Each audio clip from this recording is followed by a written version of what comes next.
मैं आपको ये पहले ही बता चुका हूँ कि जब बच्चा पैदा होता है तो उसका रेप्टिलियन ब्रेन मैच्योर भी होता है और बहुत ज़्यादा एक्टिव भी होता है, और जितने भी डिसीजंस होते हैं वो उसका रेप्टिलियन ब्रेन कर रहा होता है। छोटे बच्चे ने सर्वाइव करना है, उसको सांस लेने की ज़रूरत है, रेप्टिलियन ब्रेन काम कर रहा है। उसको ब्लड सर्कुलेशन की ज़रूरत है, रेप्टिलियन ब्रेन उसका इंचार्ज है। उसे भूख लगी है, उसने डाइजेस्ट करनी है चीज़ें, रेप्टिलियन ब्रेन उसका इंचार्ज है। तो रेप्टिलियन ब्रेन उसके बॉडी को, उसकी बॉडी के तमाम फंक्शंस को चला रहा है। लेकिन उसके साथ साथ रेप्टिलियन ब्रेन उसके बिहेवियर को भी डिक्टेट कर रहा है, उसके आदात को, उसके बिहेवियर को भी आप तक लेके आ रहा है। मसलन अगर आप एक बच्चे की बात करें, छोटे बच्चे की बात करें, तो अगर उसकी माँ उसके पास नहीं है तो ये उसके लिए खतरा है, क्योंकि वो तो हिल नहीं सकता, वो तो कहीं जा नहीं सकता। तो अगर उसका प्रोटेक्टर उसके पास नहीं है तो उसके सर्वाइवल को खतरा है और वो रोना शुरू कर देगा।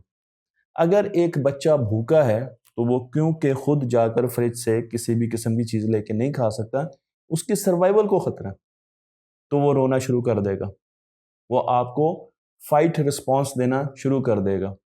अगर एक बच्चा गीला है, अब वो अपने कपड़े खुद नहीं बदल सकता, तो अब उसने फ्लाइट करनी है तो आपको वो फ्लाइट रिस्पॉन्स देना शुरू कर देगा। अगर घर में नए मेहमान आए हैं जो कि बच्चा पहले से जिनसे मानूस नहीं है, तो उसे वो भी एक खतरा नज़र आएंगे, परसीव्ड डेंजर नज़र आएंगे, और उसे स्ट्रेस होगा और वो आपको एक रिस्पॉन्स देगा जो कि रेप्टिलियन ब्रेन प्रोसेस कर रहा होगा। अगर बच्चे को ठंड लग रही है तो अब भी उसके सर्वाइवल के लिए इशू है, तो उसका रेप्टिलियन ब्रेन आपको एक रिस्पॉन्स देगा। तो छोटे बच्चे के, नौमौलूद बच्चे के ज़्यादातर रिस्पॉन्सेज रेप्टिलियन ब्रेन से आ रहे होते हैं, और ये काम बड़े सालों तक चलता रहता है। तो आपने सबसे पहले ये चीज़ परसीव करनी है कि ये बच्चा पूरे तरीके से नहीं सोचता जिस तरीके से हम सोचते हैं।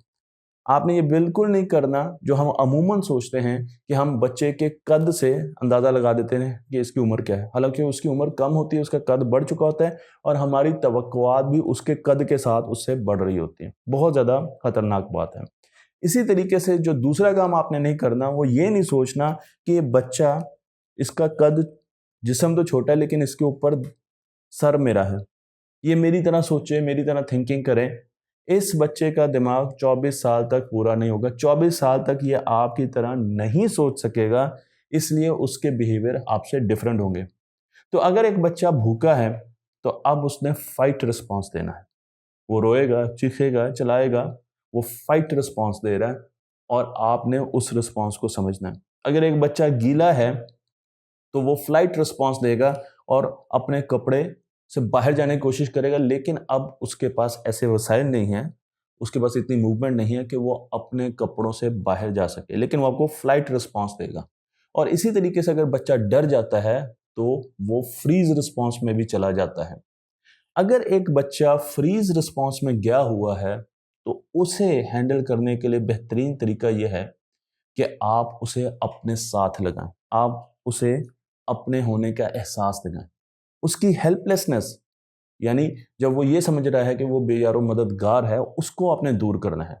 तो अगर एक बच्चा हेल्पलेसनेस का शिकार है, फ्रीज मोड में है, और आप उसे कुछ और कर रहे हैं, उसे कुछ खिला रहे हैं, पिला रहे हैं, तो वो काम नहीं चलेगा। उसे सबसे पहले आपने अपने साथ लगाना है, कंफर्ट करना है, और उसके बाद आप उस बच्चे को नॉर्मलाइज कर सकते हैं। लेकिन अगर एक बच्चा भूखा है, यानी वो फाइट रिस्पॉन्स दे रहा है, रो रहा है, या वो गीला है, वो आपको फ्लाइट रिस्पॉन्स दे रहा है, तो अब आप उसको जितना मर्जी अपने साथ लगाएं, कंफर्ट करें, उसको इफेक्ट नहीं आएगा। बल्कि उसके लिए आपको उस कंडीशन को ख़त्म करना पड़ेगा जिसकी वजह से उसे ये लग रहा है कि उसकी सर्वाइवल को इशू है। हालांकि ये बात हमें बचगाना सी लगती है कि एक गीली नैपी से सर्वाइवल को क्या इशू है, लेकिन आप बच्चे के दिमाग के लेवल पर जाकर अब सोचें। अब आपको वो कंडीशंस दूर करनी पड़ेंगी, और जब तक आप वो कंडीशंस दूर नहीं करेंगे, बच्चा रोता रहेगा। अगर उसके पैरों को सर्दी लग रही है तो वो रोता रहेगा जब तक कि आप उसे जुराबें नहीं पहनाएंगे।